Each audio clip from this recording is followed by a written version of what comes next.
আপনার দৃষ্টিতে কি মনে হয় জুলাই আগস্টের যে আন্দোলন হয়েছে, হাসিনা মুক্ত যে বাংলাদেশ পেয়েছে, আসলে সেখানে যে ছাত্র হত্যা হয়েছে, আপনি কি চাচ্ছেন যে হাসিনার বিচার হওয়া উচিত? আসলে এই প্রশ্নটা কমপ্লিকেটেড কি বলে? আমি আপনাকে প্রশ্নটা সরাসরি করেছি, আপনি সরাসরি হ্যাঁ, আমি সরাসরি উত্তর দিলাম। আপনি যে হাসিনার যে হুকুমদাতা হিসাবে জুলাই আগস্টের যে হত্যাকাণ্ড হয়েছে, আপনি কি হাসিনার বিচার চাচ্ছেন কিনা? না, বিচার আমি ওভাবে চাইতে পারবো না। বিচার চাইতে পারবো না, এই জন্য পারবো না কারণ এখানে আপনারা অনেক গরমিল দেখিয়েছেন। ফার্স্টে আপনারা মানুষের চোখে যে ধুলাপড়া দিয়েছেন, যেটাকে আমরা বিশ্বাস করেছি, এটা এখন ধুলাপড়া হয়ে গেছে। দেশের 18 কোটি জনগণের 16 কোটি জনগণ এটাকে এখন নর্মালি, আপনি একটা রিক্সাওয়ালাকে বলেন, রিক্সাওয়ালা সে কি টাকা খেয়েছে, পয়সা খেয়েছে, সেও এখন এই ধুলাপড়ায় আর বিশ্বাসী না। চোখের সামনে যে লোকগুলোর হত্যা করা হলো তার অর্ডারে, এটা কি মিথ্যা? না, এটা চোখের সামনে কিভাবে তার অর্ডারে করা হয়েছে? আপনি না না না না না না না জাতিসংঘ কিভাবে প্রুভ করে? যে বুলেটগুলি বেরোচ্ছে, যে বুলেটগুলি বের হয়েছে, সেই বুলেটগুলি তো আর হাসিনার ওই লোকজনের ইয়ে থেকে 0. কত যেন বুলেট, এটা তো পুলিশের কাছে থাকে না। এটাই বা আপনি এত হলাও করে কিভাবে বলেন?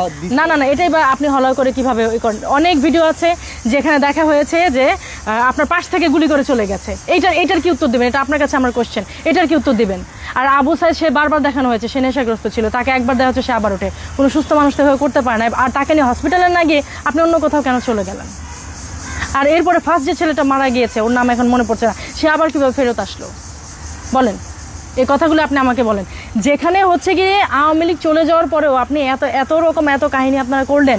আওয়ামী লীগের লোকজন এখন সব হচ্ছে কারাগারে, যেখানে পাচ্ছেন ধরে ফেলছেন, যেখানে পাচ্ছেন যা মন চায় তাই করছেন। তো আপনারা কিভাবে এত শিওরলি বলেন যে শেখ হাসিনা এই কাজগুলি করেছে?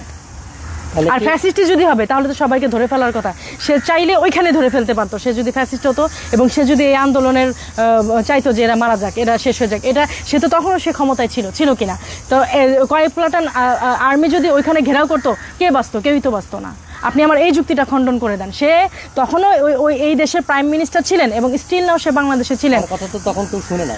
হ্যাঁ, না না, তখন কেউ শুনে, স্টুডেন্টরা শুনে না, কিন্তু তার যে মন্ত্রী পরিষদ, তার যে পুলিশ বাহিনী, তার যে আর্মি, সবাই শোনে। না না না না, তাইলে শুনে নাই? আপনি নিজেই বলছেন যে সে অর্ডার দিয়েছে তাদের মারতে, আপনি নিজে আবার এখন বলছেন যে শুনে নাই, তাহলে এটা কিভাবে হলো?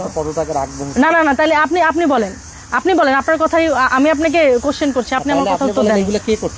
এগুলি তো করেছে যারা এই আন্দোলনের মধ্যে, যারা ইন্ধন যুগে, না না, এরা এখন আসবে কেন? এই আন্দোলনে কেউ না কেউ তো ইন্ধন যুগিয়েছে।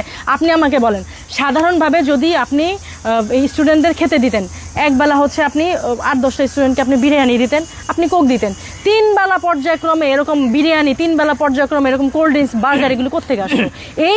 এই ফান্ডটা কে দিল? আপনার কাছে এখন আমার কোশ্চেনের উত্তরটা আপনি আমাকে দেন।